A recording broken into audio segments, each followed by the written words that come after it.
નમસ્કાર, આજના વેધર અપડેટમાં આપનું સ્વાગત છે। ગઈકાલથી ગુજરાત રાજ્યની અંદર અમુક જિલ્લાઓમાં અમુક વિસ્તારની અંદર છૂટાછવાયા વરસાદી છાંટા નોંધાયા છે, જેને આપણે હળવોથી સામાન્ય વરસાદ કહી શકીએ છીએ। એવો વરસાદ અત્યારે નોંધાયો છે, ત્યારે ખેડૂતોમાં પણ ક્યાંક ને ક્યાંક હવે આશા જાગતી હોય એવું દેખાઈ રહ્યું છે, કેમ કે આટલા દિવસ વરસાદનો બ્રેક હતો, એ બ્રેક બાદ હવે ફરીથી મેઘરાજા છે ક્યાંક ને ક્યાંક મહેરબાન થવાની તૈયારીમાં હોય એવું દેખાઈ રહ્યું છે। ત્યારે આજે આપણે વિંડીના માધ્યમથી સમજશું કે આગામી દિવસોની અંદર ખરેખર વરસાદની શક્યતાઓ દેખાઈ રહી છે કે પછી અત્યારે જે વરસાદ કે જે છાંટા આવ્યા છે એ માત્ર લલચાવવા માટે આવ્યા છે, એ આપણે હવે અગાઉ વિંડીના માધ્યમથી જોઈશું। તો આજે આપણે વિંડીના માધ્યમથી જોઈએ કે આગામી દિવસોની અંદર વરસાદની શું સ્થિતિ રહેવાની છે। એમાં પણ અત્યારે શ્રાવણ મહિનો અને તહેવારોનો આ મહિનો છે, એટલે તહેવારોના સમયે શું સ્થિતિ રહેવાની છે એ પણ આપણે જોઈ લઈએ। અત્યારે આપણે જોઈ રહ્યા છીએ 25 તારીખ, એટલે કે આજના દિવસે બપોરે 1 વાગ્યાની આ જે સ્થિતિ છે, તમે જોઈ શકો છો કે અત્યારે જે વરસાદી સિસ્ટમ છે એ ધીમે ધીમે ઉત્તર પ્રદેશ અને મધ્યપ્રદેશ તરફ આગળ વધી રહી છે, અને ત્યાં અત્યારે વરસાદનું જોર જોવા મળી રહ્યું છે। અને ખાસ કરી અને અરબી સમુદ્રના જે પવનો છે એ ભારત તરફ આવી રહ્યા છે, ગુજરાત થઈ અને આગળ વધી રહ્યા છે, પરંતુ વરસાદી સિસ્ટમ હાલ એ કોઈ પણ સમુદ્રની અંદર નથી બની રહી, ના તો અરબ સાગરની અંદર, ના હિન્દ મહાસાગરની અંદર, કે ના તો બંગાળની ખાડીની અંદર। એટલે કોઈ જ જગ્યાએ હાલ વરસાદની સિસ્ટમ નથી બની રહી, એના કારણે આપણે અત્યારે વરસાદની રાહ જોવી પડી રહી છે। પરંતુ જો ભારતની વાત કરીએ તો ઉત્તર પ્રદેશ અને મધ્યપ્રદેશની અંદર અત્યારે વરસાદી સિસ્ટમ છે જે બંગાળની ખાડીમાં બની અને ધીમે ધીમે આગળ વધી હતી, એ સિસ્ટમ છે એની અસર અત્યારે આપણને અહીંયા દેખાઈ રહી છે। એ તમામ વિસ્તારોની અંદર વરસાદની શક્યતાઓ ભારેથી અતિ ભારે વરસાદ ચાલુ છે। પરંતુ વાત કરીએ જો ગુજરાતની, તો ગુજરાતની અંદર આપણને અત્યારે વરસાદ કોઈ નથી દેખાઈ રહ્યો, પરંતુ દક્ષિણ ગુજરાત જે છે, સુરત, વાપી, વલસાડ, નવસારી, એ તમામ વિસ્તારોની અંદર વાદળછાયા વાતાવરણને લીધે છૂટાછવાયા હળવાથી મધ્યમ જે સામાન્ય કહી શકાય એવા છાંટા અને એવું વરસાદ પડી શકે એમ છે કે જેને આપણે સામાન્ય કહી શકીએ। ભારેથી અતિ ભારે વરસાદ હાલ ત્યાં કોઈ શક્યતા છે નહીં। આ સાથે જ ખાસ આજે અમદાવાદની અંદર અત્યારે વાદળછાયું વાતાવરણ હોઈ શકે છે, કેમ કે અમદાવાદની અંદર આપણને બતાવી રહ્યા છે અત્યારે વાદળછાયું વાતાવરણ હોઈ શકે। અમદાવાદ, વડોદરા છે, ગોધરા છે, મહેસાણા, એ તમામ વિસ્તારોની અંદર વાદળછાયું વાતાવરણ હોઈ શકે। એના લીધે છૂટાછવાયા વિસ્તારોની અંદર, કદાચ શહેરી વિસ્તારો અથવા તો ગ્રામ્ય વિસ્તારોની અંદર ક્યાંય છૂટાછવાયા છાંટા પડી શકે છે। આ સાથે જ વાત કરીએ મોરબીની, તો મોરબીની અંદર પણ હાલ વાદળછાયું વાતાવરણ બતાવી રહ્યા છે। વાદળછાયા વાતાવરણને લીધે છૂટાછવાયા વિસ્તારોની અંદર છાંટા પડી શકે છે। વાત કરીએ દરિયાકાંઠા વિસ્તારની, તો ભાવનગર, મહુવા, વેરાવળ, આ વિસ્તારોની અંદર પણ વાદળછાયા વાતાવરણને લીધે છાંટા પડી શકે છે। ભારેથી અતિ ભારે વરસાદની હાલ કોઈ શક્યતા નથી, અને સાથે જ સૌરાષ્ટ્રની અંદર વાદળછાયું વાતાવરણ રહી શકે છે, વરસાદની કોઈ અસર નથી દેખાઈ રહી। કચ્છની જો વાત કરીએ તો કચ્છમાં હાલ પણ કોઈ વરસાદની શક્યતા નથી બતાવી રહ્યા।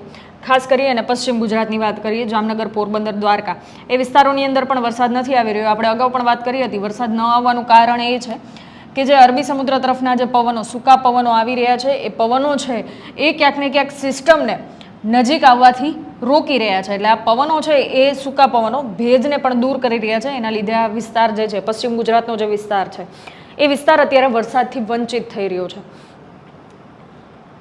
હવે આપણે આગળ વાત કરીએ તો 25 તારીખના સાંજની શું સ્થિતિ રહેવાની છે ગુજરાતની, એ પણ આપણે જોઈ લઈએ। 25 તારીખે સાંજે 8 વાગ્યાની આ સ્થિતિ છે। 8 વાગ્યા આસપાસ સવારના સમયે જે સુરતની અંદર છૂટાછવાયા છાંટાની શક્યતાઓ બતાવી રહ્યા હતા, એ સાંજના સમયે દૂર થઈ રહી છે, અને બાકી સાર્વત્રિક ગુજરાતની અંદર કોઈ જ વરસાદની શક્યતા નથી। પરંતુ હા, મધ્યપ્રદેશની અંદર જે વરસાદની અસર દેખાઈ રહી છે, એની અસર કદાચ ગોધરા કે વડોદરા સહિતના વિસ્તારો છે ત્યાં થઈ શકે છે। બાકી ભારેથી અતિ ભારે વરસાદની હાલ કોઈ શક્યતા છે નહીં, કેમ કે મધ્યપ્રદેશની અંદર જે વરસાદ પડી રહ્યો છે એની અસર, એના ભેજની અસર છે એ કદાચ બોર્ડરના વિસ્તારોને થઈ શકે છે, એ સિવાય હાલ કોઈ શક્યતા દેખાઈ નથી રહી। એ સાથે જ આપણે વાત કરીએ 26 તારીખની, તો 26 તારીખ અને બુધવારે શું સ્થિતિ રહેવાની છે એ પણ આપણે જોઈ લઈએ। સવારે વહેલી સવારની આ સ્થિતિ આપણે જોઈ રહ્યા છે। 26 તારીખે વહેલી સવારે દક્ષિણ ગુજરાતની અંદર છે વરસાદની ક્યાંક ને ક્યાંક શક્યતાઓ દેખાઈ રહી છે। હળવાથી મધ્યમ વરસાદની શક્યતાઓ છે, એ પણ સુરતથી ઉપરના વિસ્તારો, સુરતથી ઉપરના એટલે વાપી, વલસાડ, નવસારી, એ તમામ વિસ્તારોની અંદર, દક્ષિણ ગુજરાતના તમામ વિસ્તારો છે ત્યાં વરસાદની શક્યતાઓ હાલ દેખાઈ રહી છે। એ પણ હળવાથી મધ્યમ, ભારેથી અતિ ભારે કે ચેતવણી રૂપ જે વરસાદ હોય એ વરસાદ હાલ ત્યાં જોવા નથી મળી રહ્યો। અને આ સાથે જ સાર્વત્રિક ગુજરાતની અંદર ક્યાંય કોઈ શક્યતાઓ નથી, પરંતુ મધ્યપ્રદેશની અંદર જે વરસાદ પડી રહ્યો છે એની અસર કઈ કઈ જગ્યાએ થઈ શકે છે એ પણ આપણે જોઈ રહીએ। તો રાજપીપળા, વડોદરા, ગોધરા, દાહોદ, એ તમામ વિસ્તારો જે છે, લુણાવાડા અને એ તમામ વિસ્તારોની અંદર વરસાદની અસર થઈ શકે છે। એનું કારણ છે મધ્યપ્રદેશની અંદર જે સિસ્ટમને લીધે વરસાદ થઈ રહ્યો છે એની અસર અહીંયા થઈ શકે છે, એટલે જે બોર્ડર લાઇનના જે વિસ્તારો છે એ વિસ્તારોની અંદર થોડો ઘણો વરસાદ છૂટો છવાયો હળવોથી મધ્યમ વરસાદ કહી શકાય એ વરસાદ થઈ શકે છે. એ સિવાય સાર્વત્રિક ગુજરાતની અંદર કચ્છ સૌરાષ્ટ્રની જો વાત કરીએ તો કચ્છ સૌરાષ્ટ્રમાં પણ આપણને ક્યાંય વરસાદની કોઈ શક્યતા હાલ દેખાઈ નથી રહી. હવે જો આગળ વાત કરીએ 26 તારીખના બપોરની પણ આપણે સ્થિતિ જોઈ લઈએ. બપોરના 12 વાગ્યા આસપાસ શું સ્થિતિ રહેવાની છે. બપોરના 12 વાગ્યાની આપણે સ્થિતિ જોઈ રહ્યા છીએ તો વડોદરા સહિતના જે અમદાવાદ સહિતના જે મધ્ય ગુજરાતના જે વિસ્તારો છે એ વિસ્તારોની અંદર સામાન્ય છાંટા અથવા તો હળવો વરસાદ પડી શકે છે. સાથે જ જો સૌરાષ્ટ્રની વાત કરીએ તો રાજકોટ જૂનાગઢ સહિતના જે વિસ્તારો છે, મોરબી સહિતના જે વિસ્તારો છે એ વિસ્તારોની અંદર છૂટાછવાયા છાંટા પડી શકે છે વાદળછાયા વાતાવરણને લીધે, જેને સામાન્ય છાંટા કહી શકાય, મધ્યમ વરસાદ કહી શકાય, હળવો વરસાદ કહી શકાય. એ સૌરાષ્ટ્રની અંદર હાલ શક્યતા દેખાઈ રહી છે. ખાસ કરી રાજકોટ, કાલાવાડ, ઉપલેટા, જૂનાગઢ, જેતપુર, અમરેલી, ધારી અને સાથે જો આપણે દરિયાકાંઠાના વિસ્તારોની વાત કરી લઈએ, પોરબંદર, માધવપુર, વેરાવળ, કોડીનાર છે, રાજુલા, મહુવા, સાથે જ પાલીતાણા, ભાવનગર, આ તમામ વિસ્તારોની અંદર વાદળછાયું વાતાવરણ રહી શકે અને વાદળછાયા વાતાવરણને લીધે સામાન્યથી હળવોથી સામાન્ય વરસાદ છે એ આવી શકે છે, જેને આપણે છાંટા કહી શકીએ. ભારેથી અતિ ભારે વરસાદ ક્યાંય અત્યારે શક્યતા નથી બતાવી રહ્યા. ખાસ કરી અને આપણે દક્ષિણ ગુજરાતમાં જો જોઈ લઈએ તો દક્ષિણ ગુજરાતની અંદર હળવોથી મધ્યમ વરસાદની શક્યતા હાલ બતાવી રહ્યા છે. સુરત, વાપી, વલસાડ, નવસારીની અંદર આપણને દેખાઈ રહ્યું છે કે ત્યાં છૂટો છવાયો હળવોથી મધ્યમ વરસાદ છે એ પડી શકે છે. આ સાથે જ હવે આપણે આગળ વાત કરીએ 26 તારીખે સાંજના સમયની આ વાત છે. એટલે સાંજના સમયે પણ આપણને અમદાવાદ સહિતના જે ગોધરા સહિતના જે વિસ્તારો છે એ વિસ્તારોની અંદર આપણને છૂટાછવાયા વાદળછાયા વાતાવરણને લીધે, ભેજવાળા વાદળને લીધે છૂટાછવાયા છાંટા પડી શકે છે. બાકી ભારેથી અતિ ભારે વરસાદ હાલ કોઈ જ જગ્યાએ, પછી એ તમે કચ્છ વિસ્તાર લઈ લો, ઉત્તર ગુજરાત લઈ લો, મધ્ય ગુજરાત, સૌરાષ્ટ્ર કે દક્ષિણ ગુજરાત. દક્ષિણ ગુજરાતની અંદર સુરતમાં પણ અત્યારે વરસાદની 26 તારીખે સાંજના 7 વાગ્યા આસપાસ જે છાંટા પડવાના હતા એ પણ અત્યારે જે શક્યતાઓ હતી એ પણ દૂર થતી દેખાય છે. વાપી, વલસાડ, નવસારીમાં ત્યાં કદાચ છૂટાછવાયા છાંટા પડી શકે છે. બાકી ગુજરાતમાં કોઈ જ જગ્યાએ વરસાદની હાલ કોઈ શક્યતા નથી બતાવી રહ્યા. આપણે આગળ વાત કરીએ 27 તારીખની, તો 27 તારીખે શું શક્યતાઓ છે એ પણ આપણે જોઈ લઈએ. વહેલી સવારની આપણે સ્થિતિ જોઈ રહ્યા છીએ 7-8 વાગ્યા, 8-9 વાગ્યા આસપાસની. એટલે સવારની સ્થિતિ એ રહેવાની છે કે ગુજરાતમાં વાદળછાયું વાતાવરણ રહી શકે છે, જેની અંદર કચ્છ રાપરનો જે વિસ્તાર છે એ પણ આપણે અત્યારે નથી ગણી રહ્યા, કેમ કે ત્યાં વરસાદની કોઈ શક્યતાઓ હાલ નથી દેખાઈ રહી. ખાસ કરીને સૌરાષ્ટ્રના જે વિસ્તારો છે એની અંદર રાજકોટ, વેરાવળ સહિતના જે વિસ્તારો છે ત્યાં વાદળછાયું વાતાવરણ રહી શકે. મોરબી સહિતમાં વાદળછાયું વાતાવરણ રહી શકે છે. બાકી ભારેથી અતિ ભારે વરસાદની હાલ ત્યાં કોઈ શક્યતા છે નહીં. ખાસ કરીને મધ્ય ગુજરાતમાં પણ કોઈ શક્યતા નથી દેખાઈ રહી. ઉત્તર ગુજરાતમાં પણ આપણને કોઈ જ શક્યતા હાલ નથી દેખાઈ રહી. આપણે જો વાત કરીએ તો દક્ષિણ ગુજરાતની અંદર વાપી, વલસાડ, નવસારી એ વિસ્તારોની અંદર આપણને વરસાદની શક્યતાઓ બતાવી રહ્યા છે. સુરતમાં પણ ઓછી શક્યતા છે, છૂટાછવાયા છાંટા પડી શકે છે, પણ વાપી, વલસાડ, નવસારીમાં હળવોથી મધ્યમ વરસાદ પડી શકે છે. એ પણ આપણે અત્યારે જોઈ રહ્યા છીએ.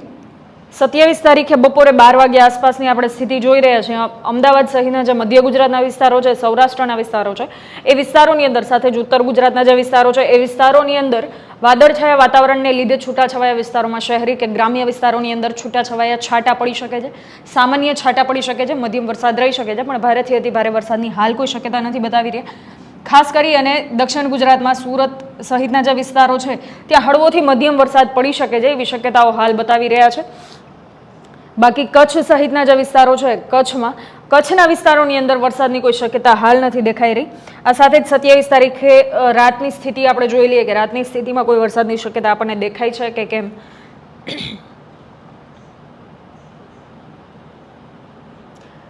આપણે મધ્યરાત્રિની સ્થિતિ આ જોઈ રહ્યા છીએ. રાતના સમયમાં પણ ગુજરાતની અંદર, પછી સૌરાષ્ટ્ર વિસ્તાર હોય, કચ્છ વિસ્તાર હોય, મધ્ય ગુજરાત હોય, ઉત્તર ગુજરાત હોય કે દક્ષિણ ગુજરાત, કોઈ જ જગ્યાએ વરસાદની કોઈ શક્યતા નથી દેખાઈ રહી. રાતના સુરત જે વિસ્તાર છે, સુરતના વિસ્તારમાં પણ ક્યાંય જ કોઈ છૂટાછવાયા છાંટાની પણ શક્યતા નથી દેખાઈ રહી. સવારના સમયે જે છાંટા અને હળવા વરસાદની શક્યતા હતી એ રાતના સમયે દૂર થયેલી દેખાઈ છે. વાપી, વલસાડ, નવસારીમાં એઝ ઇટ ઇઝ ત્યાં છૂટાછવાયા છાંટા પડી શકે છે. બાકી ગુજરાતમાં સાર્વત્રિક ગુજરાતની અંદર કોઈ જ વરસાદની શક્યતા હાલ નથી દેખાઈ રહી.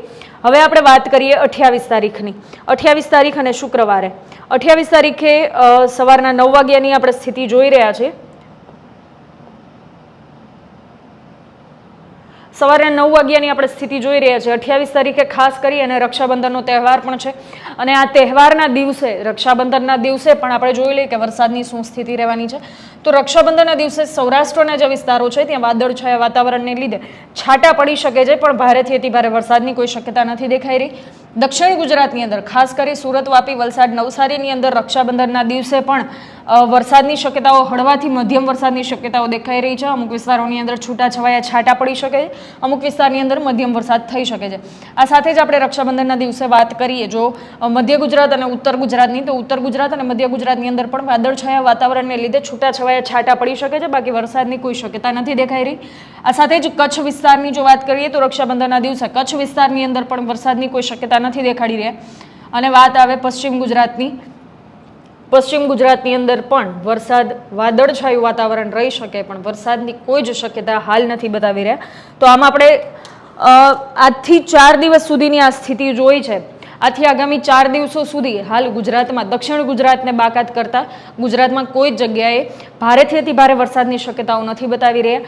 જે વિસ્તારોની અંદર વાદળછાયું વાતાવરણ રહી શકે છે એ વિસ્તારોની અંદર છૂટો છવાયો છાંટા અથવા તો મધ્યમ વરસાદ રહી શકે છે. એ સિવાય ભારેથી અતિ ભારે વરસાદની કોઈ શક્યતા નથી. અને આ સાથે જ આપણે રક્ષાબંધનના દિવસે પણ વરસાદની શું સ્થિતિ રહેશે એ પણ આપણે વિંડીના માધ્યમથી જાણ્યું છે.